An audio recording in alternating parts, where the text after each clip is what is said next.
توانائی دیتی ہے، پورا مضمون باندھا ہے۔ اعلیٰ حضرت کہتے ہیں بہروپیہ تھا، مداری، روپ بدل بدل کے دکھایا کرتا تھا، بادشاہوں سے انعام لیتا تھا۔ ایک دن اورنگزیب عالمگیر کے پاس آ گیا، کہنے لگا میں روپ بدلوں گا، اگر آپ پہچان نہ سکے تو میں انعام لوں گا۔ آپ نے فرمایا میں کوئی ایسے ویسا بادشاہ نہیں، کہا مجھے دھوکہ دینا مشکل ہے، کہا نہیں میں روپ بدلوں گا۔ حضرت اورنگزیب عالمگیر بڑے نیک بادشاہ گزرے، بڑے پرہیزگار آدمی، وہ بے روپیہ کہنے لگا میں روپ بدلوں گا، آپ نہیں پہچان سکیں گے۔ فرمایا چل جتنا تیرے اندر زور ہے لگا لے۔ حضرت نے اعلان کیا کہ میں نے فوجی بھرتی کر دیں، 2 ماہ کے بعد ٹیسٹ ہوگا۔ وہ 2 مہینے دوڑتا رہا، رنگ روپ بناتا رہا، آیا ٹیسٹ دینے، 2-3 سپاہیوں کا امتحان لیا، اس کی باری آئی تو 10 روپے دیے، کہنے لگے تیرے آنے جانے کا کرایہ میں نے تجھے پہچان لیا ہے۔ کچھ دنوں کے بعد جانے لگے سفر پر تو بھکاری آ گئے خیرات مانگنے، اس نے بھی سارے منہ پر سیاہی مال لی، کپڑے پھاڑ لیے، سر کے بال منڈا لیے، بغے تک کٹا لی، بدرنگ ہو کے آیا، کاسا آگے کیا تو حضرت نے 10 روپے ڈالے، کہنے لگے تیرے آنے جانے کا کرایہ میں نے پہچان لیا ہے۔ کچھ دن گزرے تو ٹیچر کی ضرورت تھی، اس نے منہ سے بڑی کر لی، داڑھی نکلی لگا لی، سر پہ جنا کیپ پہن لی، ایک شیروانی لے لی اور ہاتھ میں چھڑی پکڑ کے آیا، کہنے لگا میں استاد ہوں، 2-4 بندوں کا امتحان لیا، اس کی باری آئی تو 5 روپے دیے، 10 روپے دیے، کہا تیرا کرایہ میں نے پہچان لیا۔ 2 سال گزر گئے، وہ جب بھی آتا حضرت پہچان لیتے۔ ایک دن سفر پہ جا رہے تھے، بہت بڑا لشکر تھا، جہاد کرنے جا رہے تھے اورنگزیب عالمگیر، تو دیکھا ایک پہاڑی ہے، پہاڑی پہ لوگ جا بھی رہے ہیں آ بھی رہے۔ اورنگزیب عالمگیر پوچھنے لگے یہاں کیا ہے؟ کہنے لگے بابا جی بیٹھے ہیں دعا کرتے ہیں، اللہ کے نیک بندے ہیں۔ اورنگزیب کہنے لگے یار پرانے لوگ سارے ہی اللہ والوں کو مانتے ہیں، یہ بھی مصیبت آئی ہے جتنی نہیں آئی ہے، سارے لوگ ہی مانتے ہیں۔ کہنے لگے ذرا میں دعا نہ کرا لوں، بچے کام جا رہا ہوں۔ اورنگزیب بادشاہ تھے، بادشاہ لوگ نازک مزاج ہوتے ہیں، گھوڑے سے اترے، بڑی مشکل سے پہاڑی پہ چڑھے، اوپر گئے تو لائن لگی ہے، بابا جی غار میں بیٹھے، کہنے لگے میں نے ملنا، میں اورنگزیب ہوں۔ انہوں نے کہا ہمارا بابا اس طرح کا پیر نہیں کہ امیر آئے تو رنگ اور ہو، غریب آئے تو اور ہو، یہاں اگر ملنا ہے تو لائن میں لگ جاؤ، سب ایک جیسے۔ اب لائن میں کھڑے ہو گئے، 50 آدمی آگے تھے، کہتے ہیں 51واں نمبر تھا، تھک گیا دھوپ میں کھڑا کھڑا۔ جب میں پہنچا غار کے دہانے تو میں نے بابا جی کے چہرے پہ نظر ڈالی تو بڑا نورانی چہرہ، بڑی خوبصورت لب و لہجہ۔ میں نے کہا میرے جیسا آدمی بھی پگڑی باندھ لے تو اچھا لگنے لگ جاتا ہے، بڑا خوبصورت انداز۔ کہتے ہیں میں ان کے پاس اتحیات کی حالت میں بیٹھ گیا، میں نے کہا حضور میں جا رہا ہوں جہاد کرنے، دعا کرنا۔ بزرگوں نے ہاتھ اٹھائے، اللہ اس کی مدد فرما، دین کو غلبہ عطا فرما، اسے دین کا سچا پکا سپاہی بنا۔ پھر تھپکی دی، 2-4 نصیحتیں بھی کر ڈالی، دیکھنا ظلم نہ کرنا، زیادتی نہ کرنا، جب تو جیت کھر نہ کرنا، غرور نہ کرنا، نصیحتیں بھی کر دی۔ کہتے ہیں اب جب میں اٹھا تو 2-4 دینار بطور نذرانہ مسلح کے نیچے رکھے، اور الٹے قدم جب میں غار سے اترا انہوں نے رومال جھاڑا اور اٹھ کے کھڑے ہو گئے، کہنے لگے آج نہیں تو نے پہچانا، آج نہیں تو نے پہچانا، میرا انعام بنتا ہے، آج نہیں پہچانا، لا پیسے۔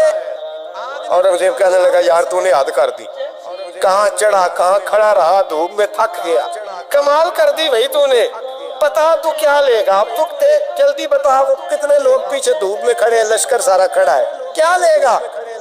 اس نے کہا سب سے قیمتی ہیرے وہ ہے جو تیرے سر کے تاج میں لگے ہوئے، مجھے تیرا تاج چاہیے۔ اور بھائیو سننا اور یاد رکھنا، میرے اعلیٰ حضرت کہتے ہیں بادشاہ نے سر کے اوپر سے تاج اتارا، بہروپیے کے قدموں میں رکھا اور کہنے لگے یہ لے، اور یہ تو تیرا مانگنے پر میں نے دیا ہے نا، میں واپس آتا ہوں تو آنا میں اپنی مرضی سے بھی تجھے دوں گا، تو نے اورنگزیب جیسے بندے کو دھوکہ دیا، آنا میں اس وقت بھی دوں گا۔ وہ دے کر بس بات ختم ہو گئی، حد ہو گئی، دے کر کہتے ہیں جب میں پلٹا نا واپس، بہروپیے نے آواز دی بادشاہ ٹھہر جا، تو میں نے پلٹ کے دیکھا تو کہنے لگے یہ اپنا تاج لے جا، اٹھا اور لے جا۔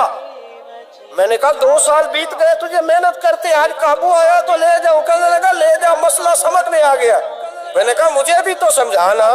کہتے ہیں وہ پھوٹ پھوٹ کے رویا، اس کی آنکھیں برس پڑی، سیلاب کی طرح آنسو بہہ نکلے، تڑپا اور رو کے کہنے لگا بادشاہ میں نے جھوٹ موٹ رسول اللہ کی غلامی اختیار کی تھی، جھوٹ موٹ کی داڑھی، جھوٹ موٹ کی پگڑی، جھوٹ موٹ کا فقر، میں نے جھوٹ موٹ نبی پاک کا لباس پہنا ہے، تو تیرے جیسے بادشاہوں کے تاج میرے قدموں میں آ گئے ہیں. اگر میں سچ مچ رسول اللہ کا غلام بنوں گا تو اللہ کیا کچھ عطا فرمائے، اللہ کتنی نعمتوں سے نوازے. میرے حالت کیا فرماتے ہیں؟ اعلیٰ حضرت فرماتے ہیں فرشتے بھی کرتے ہیں تعظیم میری. کون جی؟ اللہ. ایسا عقیدہ بھی کم ملے گا جو بریلی کے امام کا عقیدہ ہے، ایسا بھی کم. کہتے ہیں فرشتے بھی کرتے ہیں تعظیم میری. کیوں؟ فرمانے لگے فدا ہو کے ان پر یہ عزت ملی. بغداد کے ایک درویش عالم تھے، تو وہ جب بھی نماز پڑھاتے نا تو کسی تاجر کی 2 بیویوں کے بارے میں دعا مانگتے. تو جو ہے میری بات پر نماز پڑھاتے تو کہتے اللہ اس تاجر کی 2 بیویوں کو اپنی خاص رحمتیں عطا فرما. ایک دن لوگ ان کے گرد اکٹھے ہو گئے، کہنے لگے بابا جی بتائیں تو صحیح وہ بیویاں کون تھی جن کے لیے آپ دعا مانگتے؟ تو فرمانے لگے میرے شہر کا ایک تاجر تھا، بہت بڑا تاجر تھا، مالدار تھا پر بے اولاد تھا. اسے بغداد سے ملک شام جانا پڑتا تھا تجارت کرنے، اور کئی مہینے اسے شام کے ملک میں رہنا پڑتا تھا. اس نے اس طرح کیا کہ وہاں بھی ایک شادی کر لی. توجہ ہے نا میری بات پر؟ کیا کر لیا اس نے؟ دوسری شادی کرنا مرد کے لیے جائز ہے، تیسری کرنا بھی، چوتھی کرنا بھی بھیا کا وقت، مگر اگر انصاف کر سکے تو.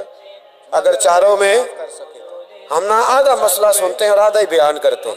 اگر انصاف نہ کر سکے پھر اس کے لیے 4 جائز، پھر وہ ایک ہی رکھے گا. تو عزیز دوست دوسرا نکاح کر لیا، شادی ہو گئی. اب وہ وہاں کچھ زیادہ وقت گزارنے لگا، مالدار آدمی تھا، بیوی کو مکان بھی لے کے دے دیا. اب وہ دیر سے آتا واپس، اور جب آتا بھی تو اس کے وہ والے انداز نہ ہوتے جو پہلے ہوا کرتے تھے. اب بیوی سے بڑا جاسوس بھی کوئی نہیں ہوتا، اس کو تو پہلے پتہ چل جاتا ہے کہ ماجرا کیا ہے، اسے بڑی خبر ہوتی ہے. تو اس نے محسوس کر لیا کہ بدلے بدلے سے میری سرکار نظر آتے. وہ کہنے لگی اب کہ جب آتا جاتا ہے تو اس کے حالات کچھ بدلے بدلے سے ہیں، ماحول کچھ اور ہے. اس نے ایک بوڑھا آدمی جو اس کا عزیز بھی تھا اور سمجھدار بھی تھا اس کو تیار کیا. کہنے لگی اب کہ جب ملک کے شام جائے نا تو اس کا پیچھا کرنا اور خبر کرنا کہ کہاں رہتا ہے، کہاں جاتا ہے، کیا کرتا ہے. وہ بوڑھے بزرگ جو تھے وہ خاتون کے کہنے پر کچھ اس نے کرایہ بھی دیا. وہ اس تاجر کے پیچھے گئے اور واپس آ کے خبر دی. کہنے لگے کہ تو 2-3 سال بیت گئے، اس نے وہاں بھی شادی کی ہوئی ہے، تجھے بتایا ہی نہیں. ابھی بھی بڑی سمجھدار تھی، حوصلہ مند، زیرک. اس نے شور نہیں مچایا. اس نے کہا کہ میں نا اب جب آئے گا نا تو طریقے سے بات کروں گی اور پوچھوں گی کہ ایسا کیوں کیا. اور یہ بھی اس نے آ کے بتایا کہ اگر تیرے ساتھ نکاح کے بعد اسے اولاد نہیں ملی تو اولاد وہاں بھی کوئی نہیں. یہ مکمل تفصیلات. اب جب اس دفعہ خامند آیا تو آتے ہی وہ بیمار ہو گیا، کمزور ہونے لگا. اب خاتون نے مناسب نہیں سمجھا کہ آتے ہی دڑام سے میں اس کے سر پر یہ ٹھوڑ دوں کہ تو نے نکاح کیا ہوا ہے اور مجھے بتایا نہیں. وہ ذرا تسلی میں رہی، کچھ وہ بیمار تھا، حوصلہ رکھا، خدمت کرتی رہی. کچھ دن گزرے تو وہ تاجر انتقال کر گیا، فوت ہو گیا. اب راز کھل نہ سکا، عدت گزاری، اور جب سارا مال جمع کیا نا تو اشرفیوں کی بوریاں بھر گئی. سارا مال اس بی بی کا، 4 بوریوں میں اشرفیاں، 4. یہاں تو پیٹ کا دوزخ ہے، معاذ اللہ بھرتا ہی نہیں. حل من مزید، حل من مزید. وہ جو کہتے تھے نا کہ بس باہر چلا جاؤں اور باہر میں کچھ تھوڑے سے پیسے کما کے 2-3 سال میں لوٹ آؤں گا، پھر یہاں آ کے کوئی کاروبار کروں گا. وہ گئے ہیں تو واپس نہیں آئے. وہ جو کہتے تھے نا بس میں نے اتنا سا کاروبار کرنا ہے کہ مکان بن جائے، انہوں نے 4 مکان بھی بنا لیے ہیں لیکن بریک حل میں مزید کی دوڑ ہے. اب 4 بوریاں اس عورت نے چھپائے رکھی. کوئی بندہ نہیں جانتا بغداد میں کہ ملک کے شام میں تاجر کی دوسری بیوی بھی ہے. جب وہ فارغ ہوئی تو اس نے اس بوڑھے جاسوس کو پھر بلایا اور 2 بوریاں اونٹ پہ رکھی، خود بھی ساتھ بیٹھی اور ملک شام گئی. اللہ اکبر. وہ بزرگ کہتے ہیں میں ایسے نہیں دعا کرتا. اس کو جا کے کہنے لگی میں اکیلی وارث نہیں ہوں، آدھے کی وارث تو بھی ہے.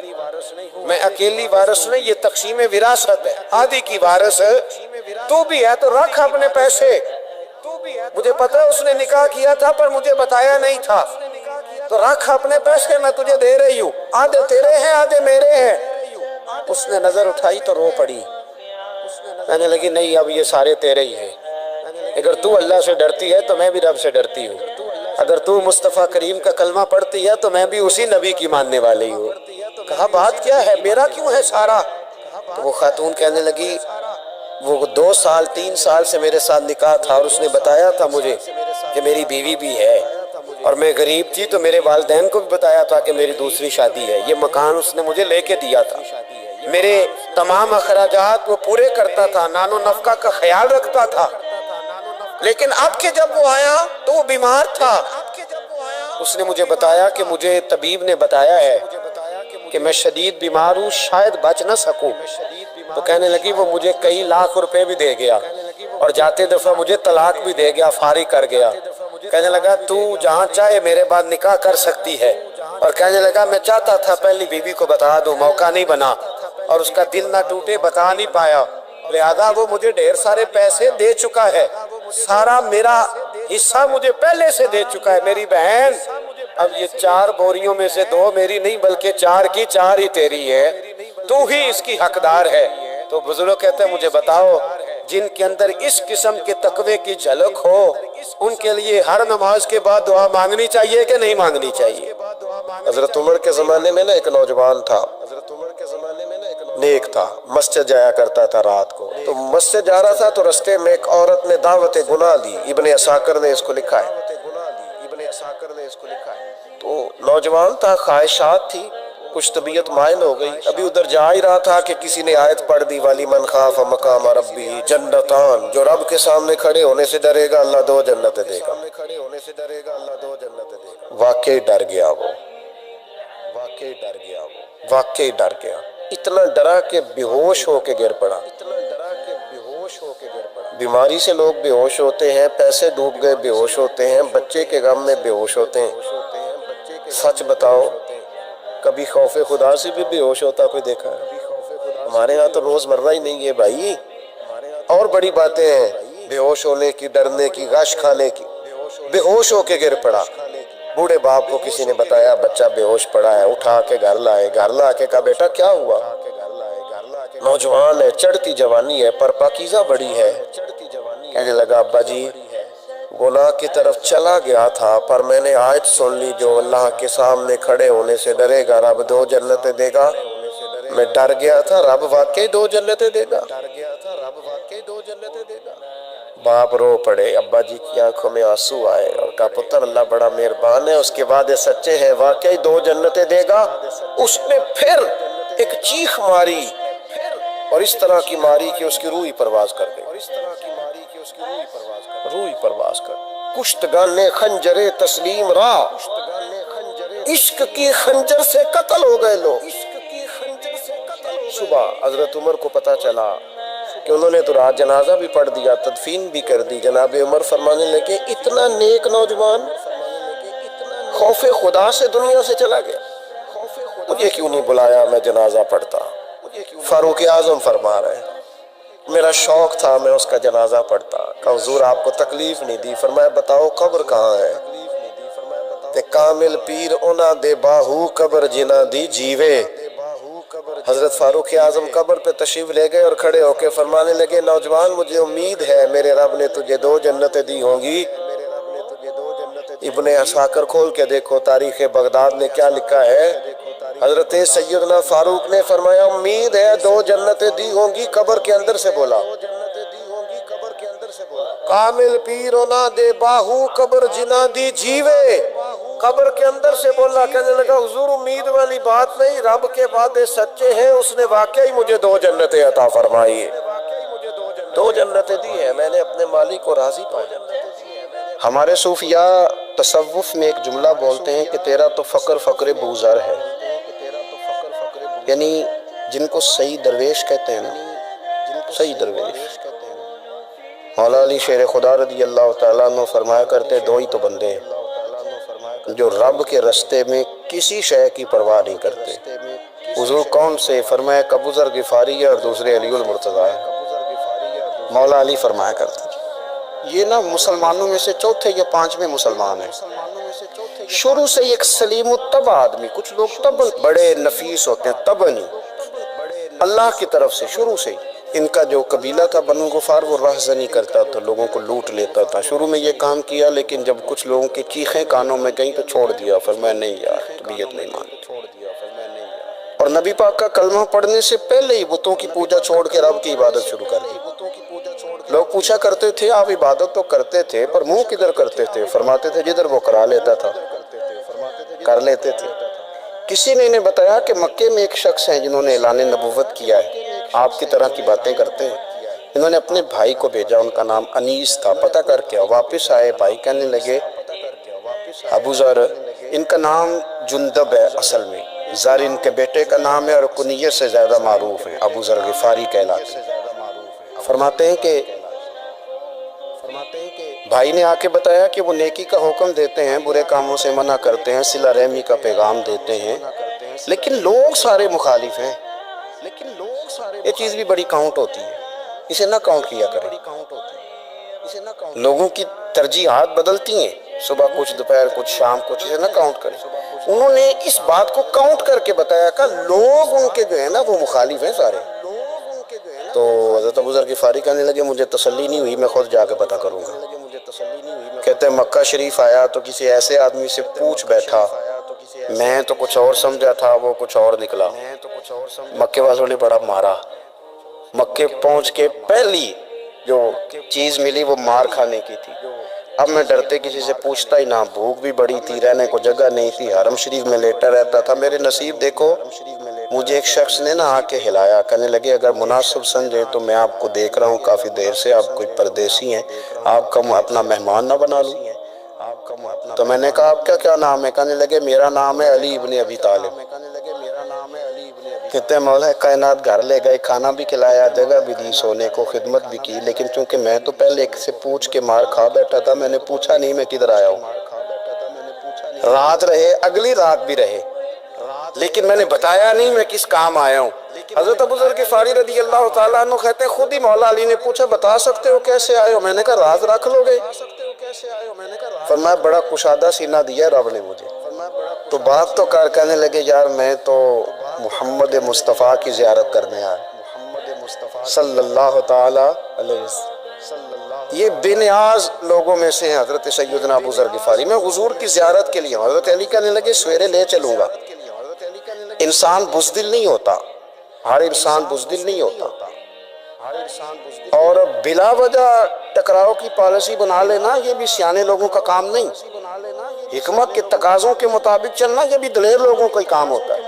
حضرت مولا علی کہنے لگے صبح لے کے چلوں گا پر حالات ٹھیک نہیں، شرارتی لوگ ہر جگہ ہوتے ہیں، اگر کوئی شرارتیوں کا ٹولہ ملا نا جو کھڑا ہوگا جاسوسی کرنے کے لیے کہ حضور کی طرف کون کون جا رہا ہے، تو میں نیچے جھکوں گا جوتے کا تسمہ ٹھیک کرنے کے لیے، لیکن آپ نے نہیں کھڑے ہونا، آپ نے چلتے رہنا ہے تاکہ کسی کو شک نہ ہو۔ کہتے ہیں اس ترتیب سے حضرت علی مجھے لے کے گئے، میں حضور کی بارگاہ میں پہنچا۔ مولا علی کہتے ہیں بڑے بڑے لوگ سوال کرتے تھے پر یہ شروع سے سلیم الطبع تھے، مجھے کہہ لینے دینا، انہوں نے ماننا ہوتا ہے وہ لمبے سوال کرتے ہی نہیں، مان جو لیا تو لمبے سوالوں کی ضرورت ہی کوئی نہیں۔ کہتے ہیں لوگ بڑے بڑے سوال کرتے تھے پر ابو ذر نے 2-3 باتیں پوچھی اور آگے جا کے کہنے لگے حضور ہاتھ بڑھائیں مجھے کلمہ پڑھائیں۔ نبی پاک صلی اللہ علیہ وسلم نے کلمہ پڑھایا، فرمایا باہر جا کے نا ابھی ذکر کرنا کہ تم مسلمان ہو گیا، یہ ماریں گے۔ عرض کی حضور انہیں مارنے دے، میں آیا بھی مار کھانے ہوں، انہیں مارنے دے دا۔ پڑا فلک کو کبھی دل جلوں سے کام نہیں، دار دل بھی لکھا تھا، پڑا فلک کو کبھی دل جلوں سے کام نہیں، اور جلا کے راکھ نہ کر دوں تو داغ نام نہیں۔ ماری تو کھانے آئے، مارنے دے، کرنے دے زور جتنا لگانا ہے لگانے دے۔ باہر جا کے اعلان کیا، مکے والوں نے مارا، اتنا مارا کہ بے ہوش ہو گئے۔ پھر کسی نے بتایا کہ تم نے گزرنا بھی ہے ان کے علاقے سے، بنو غفار سے، پھر ان کا پتہ بھی ہے یہ لوگ بڑے سخت ہیں، پھر چھوڑا۔ تپن بڑے جلالی تھے، زاہد مزاج تھے، فرماتے تھے کہ جو تمہاری ضرورت سے زیادہ ہے وہ سارا صدقہ کرو۔ کنز کے معاملے میں ان کا رویہ یہ تھا، صرف حضرت صدیق اکبر کو کچھ نہیں کہا انہوں نے، باقی حضرت عمر جیسے آدمی کو بھی کھڑا کر کے کہہ لیتے تھے یہ مال کیوں رکھا ہوا ہے خزانے میں، بانٹتے کیوں نہیں سارا؟ اور جناب عثمان غنی رضی اللہ تعالیٰ عنہ کے ساتھ تو باقاعدہ کئی دفعہ اس موضوع پر گفتگو کی۔ وہ کہتے تھے کہ جب اللہ کہتے ہیں قرآن میں کہ مال دولت جمع نہیں کرنی، تو وہ جو لوگ تھے وہ بھی بڑی شانوں والے تھے، وہ کہتے تھے کہ اللہ نے جب زکوٰۃ فرض کی تو مال جمع ہوتا ہے تو زکوٰۃ فرض ہوتی ہے نا، جب فطرانے کا کہا تو مال ہوتا ہے تو فطرانہ آتا ہے نا۔ تو آپ جو کہہ رہے ہیں وہ ٹھیک ہے، پر آپ اعلیٰ بات کر رہے ہیں تقوی کی، سارا بانٹو۔ تو حضرت ابو ذر غفاری کہتے تھے چلو ٹھیک ہے تمہاری بھی بات مان لیتا، پر یہ بتاؤ مدینے والے کا اپنا طریقہ کیا ہے؟ کہ بھئی حضور کا طریقہ تو وہی ہے جو آپ بتا رہے ہیں۔ تو فرمانے لگے پھر اس رستے نہ چلے جو رستہ مدینے والے رسول کا ہے، اور حضور سے، نبی پاک سے عشق کرتے بڑا کھل کے۔ یہ صحابہ صفہ میں سے تھے۔ کلمے پڑھنے کے بعد چونکہ طبیعت جلالی تھی تو حضور نے بھیج دیا، فرمایا واپس جاؤ اپنے قبیلے میں تبلیغ کرو۔ واپس گئے، بھائی کو مسلمان کیا، والدہ کو مسلمان کیا، قبیلہ سارا مسلمان کیا، وہیں رہے۔ ہجرت مدینہ کے بعد آئے تبوک کے موقع کے قریب، اور حضور نے صحابہ صفہ میں رکھ لیا۔ نوکری کرتے مدینے والے رسول کی، دلیر آدمی تھے، بڑا قبیلہ تھا، پر ڈیوٹی کرتے، ڈیوٹی خدمت کرتے۔ ایک بیٹا تھا زر اس کا نام تھا، اس کی ڈیوٹی لگائی تم نے میرے نبی پاک کے اونٹ چرانے۔ ڈاکو آئے تو صاحبزادہ اونٹوں کی، اونٹنیوں کی حفاظت کرتے شہید ہو گیا۔ اور یہ انوکھا بندہ ہے جس نے شرط لگائی تھی کہ میں نے کالی سیاہ رنگ کی عورت سے شادی کرنی ہے، انوکھا بندہ ہے۔ ایک بیٹی تھی ایک بیٹا، بیٹا شہید ہو گیا، بیوی سے کہا تم نے نبی پاک کے گھر میں خدمت کر دی، حضور کے گھر والوں، اور میں نبی پاک کی نوکری کروں گا۔ حضور کی خدمت کرتے، ہر وقت خدمت میں رہتے، اور حضور جب آتے نا، صحابہ صفہ میں یہ شامل تھے جو لوگ دین سیکھتے، حضور جب آتے تو سب سے پہلے آ کے حضرت ابو ذر غفاری کا پوچھتے، بلائیں، اور جب بات کرتے حضور تو بار بار ان کو مخاطب کر کے بات کرتے۔ حضرت ابو ذر غفاری رضی اللہ تعالیٰ عنہ کا نبی پاک سے اتنا پیار کہ ہماری بھی مشکل حل کر دی۔ ابو داؤد شریف میں موجود ہے، ایک دن کہنے لگا یا رسول اللہ صلی اللہ علیہ وسلم، اگر کوئی بندہ کسی سے پیار بڑا ہی کرے پر اس جیسے عمل نہ کر سکے، کوشش کرے کرنا، لوگ ہمیں کہتے ہیں نا جی پیار بڑا، عمل بھی تو کرو نا، بھی کرنا چاہیے، پر انسان ہے نا، غلطی بھی تو ہو ہی جاتی ہے۔ اب ہم عمل نہیں کر سکتے تو تم ہمیں پیار بھی نہیں کرنے دو گے، مہربانی کرو پیار تو کرنے دو نا۔ حضرت ابو ذر غفاری نے کہا، ابو داؤد شریف میں موجود ہے، یا رسول اللہ صلی اللہ تعالیٰ علیہ وآلہ وسلم، حضور پیار بڑا کرے پر ان جیسے عمل نہ کرے تو حکم کیا ہے؟ تو حضور نے فرمایا پیار سچا کرے، اللہ قیامت کے دن جس سے محبت کرے گا نا اس کے ساتھ ہی دونوں کو اکٹھا فرما دے گا۔ تو حضرت ابو ذر نے فوراً کہا حضور پھر مجھے آپ سے بھی بڑا پیار ہے، رب سے بھی بڑا پیار ہے۔ فرمایا فکر نہ کرنا، جنت میں اکٹھے ہی جائیں گے۔ اتنی محبت رسول پاک کی ذات کے ساتھ حضور کی نوکری کرنا۔ ایک دن خدمت کرتے کرتے سو گئے، حضور مسجد میں آئے پتہ کرنے کہ ابو ذر آرام کر رہا ہے۔ یہ بھی مزہ ہوتا ہے، خیال رکھنا اپنے درویشوں کا، کیا کھایا کیا پیا کہاں سوئے۔ حضور رات کو آئے، یہ سوئے ہوئے، فرماتے ہیں حضور نے میرا انگوٹھا ہلایا، میں اٹھ کے بیٹھ گیا، حضور بھی میرے پاس بیٹھ گئے، اور میں ابو ذر بڑا پیار کرتے ہو؟ سونے آپ کو پتہ ہی ہے۔ کہا یار تو بڑی نوکری کرتا ہے، ایک دن وہ بھی آئے گا جس دن تجھے میری مسجد اور میرے شہر سے جانا پڑے گا، پھر کیا کرو گے؟ تو عرض کی حضور کسی کی طاقت ہے مجھے آپ کے شہر سے نکالے؟ میں تلوار نکال لوں گا۔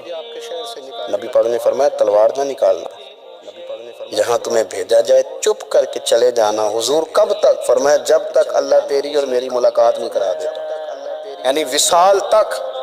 یہ واحد شخص ہے کہ حضور کے وصال ظاہری کا وقت آ گیا تو فرمایا کوئی میرے ابو ذر کو بلاؤ۔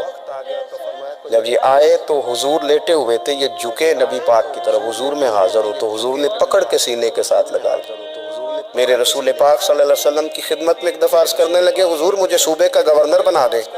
تو نبی پاک نے فرمایا ابو ذر میں عہدے پسند نہیں کرتا، تو تمہیں بھی میں کہتا ہوں عہدہ نہ لینا، تمہیں بھی کہتا ہوں عہدہ نہ لینا۔ فرمایا ابو ذر میں جو چیز اپنے لیے پسند کروں گا تمہیں بھی اسی کا مشورہ دوں گا، تم بندے اچھے ہو پر یہ کام تمہارے بس کا نہیں ہے۔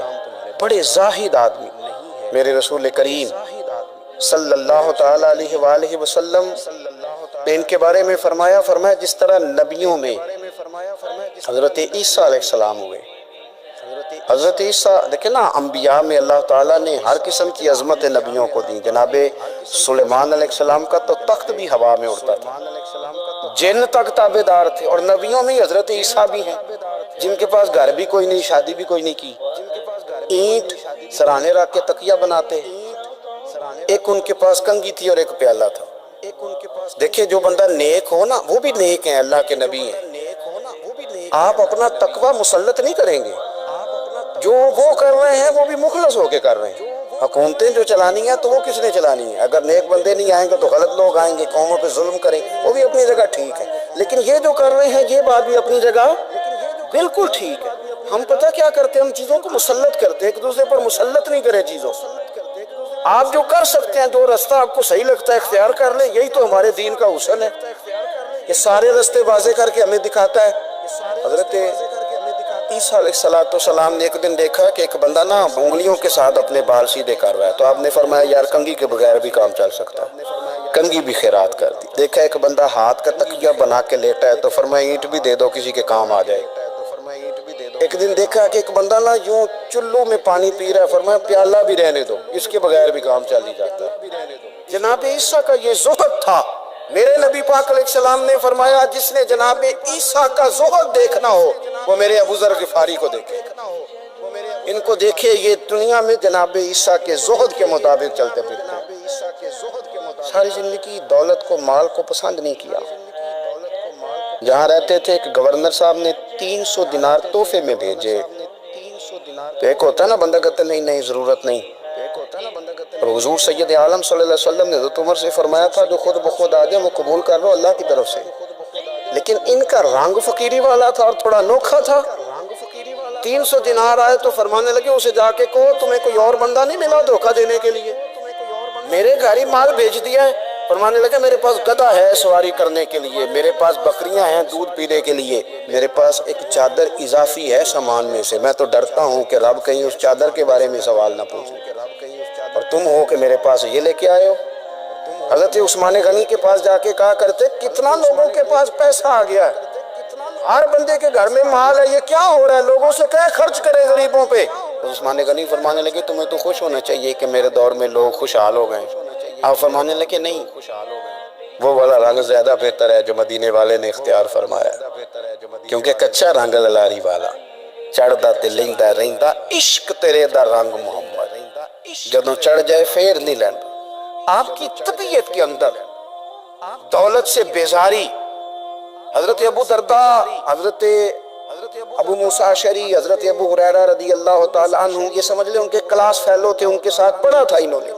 حضرت ابو ذر غفاری ان پر بھی جلال کرتے. آپ یقین کریں کہ طبیعت نا ایسے کیف میں آ گئی ان کو پڑھ کے, ان کو پڑھا جب کچھ دنوں سے تو کچھ انوکھا, یہ انوکھی وجہ ہے, سارے زمانے سے نرالے ہیں.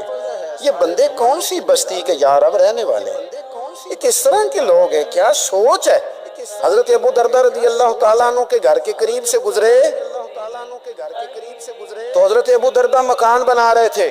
کیا جملہ کہا, تڑپ گئی روح. فرمانے لگے ابو درداء تجھ سے مجھے یہ امید نہیں تھی یار. فرمایا کیا ہوا؟ فرمانے لگے اب تیرا مکان بنانے کے لیے بھی اللہ کے بندوں کی پشتوں پر اینٹیں رکھی جائیں گی. تیرا مکان بنانے کے لیے رب کے بندوں کی پشتوں پر اینٹیں تیرے لیے. حضرت ابو درداء نے گردن جھکا لی. فرمایا یار جہاں تو ہے نا تو بالکل ہی ٹھیک کہتا ہے. کیوں؟ میرے نبی پاک صلی اللہ علیہ وسلم نے فرمایا اس زمین کے اوپر اور آسمان کے نیچے ابو ذر غفاری سے سچا بندہ کوئی نہیں, ان سے زیادہ سچا کوئی نہیں. فرمایا تو ٹھیک کہتا ہے یار, صحیح کہتا ہے. حضرت ابو موسیٰ اشعری رضی اللہ تعالیٰ عنہ کو گورنر بنا دیا گیا عراق کا. حضرت ابو موسیٰ اشعری صحابہ میں ایک بڑے جلیل القدر صحابی ہے, اور ان کی عظمتیں, رفتیں, بلندیاں کیا کہنا, بڑی گہری دوستی تھی. لیکن جب وہ گورنر بن گئے نا تو آپ نے فرمایا بس بھئی اب تو نے عہدہ لے لیا ہے, یہ بندے کو ٹھیک نہیں رہنے دیتے تھی, اب تو عہدے میں چلا گیا. بڑی مدت کے بعد ملاقات ہوئی حضرت ابو موسیٰ اشعری کے ساتھ. وہ دوڑ کے آئے حضرت ابو ذر غفاری کے گلے ملنے, میرا بھائی میرا بھائی. فرمایا پیچھے ہٹ جا, میں نہیں تیرا بھائی, تو گورنر ہے میں غریب آدمی ہوں, اپنا کام کر. پھر دوڑ کے آئے. فرمایا ابو ذر تو میرا بھائی ہے یار, اکٹھے پڑھتے تھے حضور. فرمایا نہیں جا تو نہیں میرا بھائی. پھر آئے. جانتے تھے نا یہ سچا بندہ ہے, یہ سچا بندہ ہے, یہ تقریروں والا نہیں, صرف وعظوں والا نہیں, اس کے اندر بھی بڑی سچائی ہے. قریب آئے، آ کے کہا یار تو میرا بھائی ہے، میرے سینے لاگ۔ فرمانے لگے تو تیسری بار آیا ہے، مومن ہے، میں منہ نہیں موڑ سکتا، پر پہلے مجھے بتا گورنر بننے کے بعد تو نے مکان کتنے بنائے، باغ کتنے لگائے، چکیاں کتنی لگائی، کتنے تو نے چیزیں بنائی ہیں، پہلے بتا۔ تو ابو موسیٰ اشعری نے ان کا ہاتھ پکڑا، رونے لگے، کہنے لگے جس محبوب سے تو نے تربیت لی ہے میں بھی انہی کا نوکر ہوں، ان کپڑوں میں عراق گیا تھا، میرے ہاتھ بھی وہی ہے یار، کیا بات کرتا ہے تو، میرے وہی ہیں، مجھے بتا اگر یہ عہدے خدمت کے ہم نہیں لیں گے تو پھر کیا ظالموں کو دیں گے، غیروں کو دیں گے، نہ کر، کچھ نہیں بنایا۔ حضرت سیدنا ابو موسیٰ اشعری رضی اللہ تعالیٰ عنہ روئے، اور جب کہا نا کوئی شے نہیں میرے پاس، تو فرمایا اچھا چل آ جا پھر سینے لگ جا، تو واقعی میرا بھائی ہے۔ پھر حضرت ابو ذر غفاری نے محبت فرمائی، وہ درویشی، وہ فقیری، وہ سادگی، وہ نورانیت، وہ دل کے ساتھ اندر۔ ہمارے تو بہت سارے لوگ ہیں جو کہتے ہو کہاں لے جانا ہے مال، کیا ضرورت ہے مال کی، ہر وقت مال کی مخالفت کرتے ہیں، لیکن دل ان کا کہتا ہے کہ آئے صحیح کسی طریقے سے، پہنچے صحیح۔ حضور نے فرمایا بعض لوگوں کی زبانیں شہد سے زیادہ میٹھی، دل بھیڑیے سے زیادہ خطرناک، اوپر سے کہہ کچھ رہے ہیں اندر حالات کچھ اور ہیں۔